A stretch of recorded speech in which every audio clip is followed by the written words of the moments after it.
سر میں بات آپ سے اپوزیشن سے کرنا چاہ رہی تھی، لیکن حکومت اس وقت سرگرم ہے اور اپنی 1 سال کی پرفارمنس کو لے کر اتنا خوش ہے کہ وہ یہ سمجھ رہی ہے کہ عوام جو ہے وہ ان سے خوشی سے نہال ہیں، اور آپ جب وہ عوام میں جائیں گے تو وہ تو اب جیسے یہ ہے کہ پے در پے اور جوک در جوک ان کے جلسوں میں شرکت کریں گے.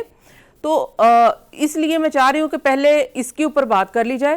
مریم نواز صاحبہ نے نارووال میں جلسہ کیا، ایک اچھا جلسہ تھا اور حکومتی پارٹی ایک اچھا جلسہ کر سکتی ہے. اور دوسرا وزیر اعظم صاحب نے جلسہ کیا.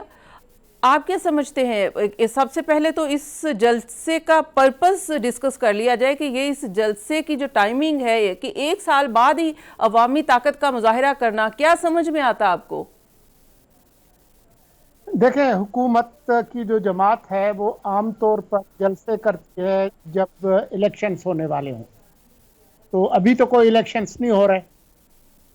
یہ الگ بات ہے کہ اگر حکومت کا ارادہ ہو مقامی حکومتوں کے انتخابات کرانے کا اور اس کے لیے وہ کرا رہے ہوں تو بات سمجھ آتی ہے.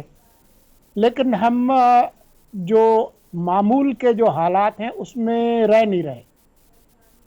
پچھلے کچھ سالوں سے ہم نے دیکھا ہے کہ اب جو سیاست ہے وہ خدمت اور کارکردگی کا نام نہیں ہے، بلکہ اپنے مخالف کو نیچے دکھانے اور اپنے آپ کو اوپر دکھانے کا کام ہے. ہم نے یہ بھی دیکھا ہے کہ یہ جو سیاست ہے یہ بہت ہی ایک پیچیدہ عمل ہے، اور اس میں اپنے جو نمبرز ہیں ان کو اوپر لے جانے کے لیے صرف خاموش خدمت کافی نہیں ہوتی. اگر آپ یاد کریں خان صاحب کا جو 3.5-4 سال کا جو دور تھا، اس دور میں خان صاحب کی زیادہ تر جو اجلاس ہوتے تھے وہ اپنے ترجمانوں کے ہوتے تھے، اور وہ زیادہ تر اس وقت، بلکہ ہم مذاق میں کہتے تھے کہ یہ حکومت کم اور اپوزیشن کی اپوزیشن زیادہ ہے. تو اس کے جو اسباق ہیں میرے خیال میں سب نے دیکھے ہیں. مجھے ایسا لگتا ہے کہ حکمران جماعت جس کی اپنی اکثریت نہیں ہے قومی اسمبلی میں، جو پیپلز پارٹی اور کچھ لوگوں کچھ اتحادیوں کی مدد سے قائم ہے، اور اس وقت جو پی ٹی آئی کا جو بہت ہی تند و تیز بیانیہ ہے، اس میں انہوں نے ضروری سمجھا ہے کہ آپ تختیاں بھی لگائیں، پروجیکٹس کے افتتاح بھی کریں، لیکن جلسے کر کے آپ جو پی ٹی آئی کا جو بیانیہ ہے اس کو توڑیں. اور میرے خیال میں اسی حوالے سے یہ جلسے ہو رہے ہیں. مجھے نہیں لگتا کہ کوئی الیکشن کا کوئی ماحول ہے، تو میں ان جلسوں کو اس تناظر میں دیکھتا ہوں. ایک صرف اپنی پاپولیرٹی دکھانی ہے کہ اس وقت عوام میں پذیرائی ہے، ان کو طاقت کا مظاہرہ کرنا ہے. اب اس طاقت کے مظاہرے میں ایک حکومت ہوتے ہوئے اتنا بڑا جلسہ جسٹیفائیڈ ہے، اتنا بڑا جلسہ ہو سکتا ہے، اور یہ بھرپور جلسہ تھا. تو آپ سمجھتے ہیں کہ یہ حکومت میں ہونے کی وجہ سے ہے، یا واقعی پی ایم ایل این کی کوئی رینکنگ بہتر ہو گئی ہے سیاست میں، کوئی ان کی کارکردگی بہتر ہو گئی ہے، عوام میں ان کی مقبولیت بہتر ہو گئی ہے، اس لیے یہ لوگ ان کے جو جلسوں میں آئے ہیں وہ لوگ جو ہیں اب وہ پی ایم ایل این کو سپورٹ کر رہے ہیں؟ دیکھیں، حکمران جماعت کے لیے جلسہ کرنا کوئی مشکل کام نہیں ہوتا. وہ جلسہ جب چاہیں کر سکتے ہیں.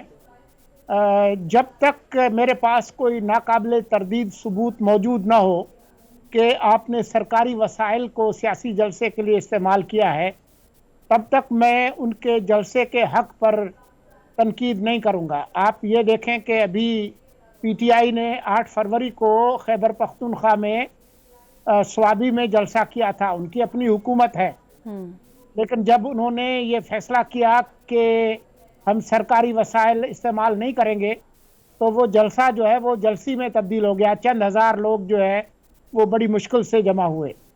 تو اس حوالے سے میں تو صرف یہی کہوں گا کہ اگر آپ سرکاری وسائل استعمال نہ کریں تو جلسے جلوس کی تو کوئی ایسی مشکل مسئلہ نہیں ہے، وہ ہو سکتا ہے. اب یہ بات کہ جی کس کا بیانیہ تگڑا ہے، اس حوالے سے بہت سارے سرویز بھی آتے ہیں. ابھی چند دن پہلے ایک سروے بھی آیا تھا جس میں یہ پتہ چلا کہ پی ٹی آئی کی جو مقبولیت ہے اس میں ذرا سی کمی آئی ہے، اور جو حکمران جماعت ہے اس کی مقبولیت میں تھوڑی سی بہتری آئی ہے. لیکن میں ان پولز کو اور لوگوں کے دعوے کو کہ جی ہماری جماعت بہت مقبول ہے کوئی زیادہ اہمیت نہیں دیتا. سب سے اچھے جو پول ہیں وہ پولنگ اسٹیشنز پہ ہی ہوتے ہیں، جب ڈبے کھلتے ہیں تو اسی وقت ہوتے ہیں، اور ابھی کوئی الیکشن نہیں ہونے والے. اچھا، آپ ان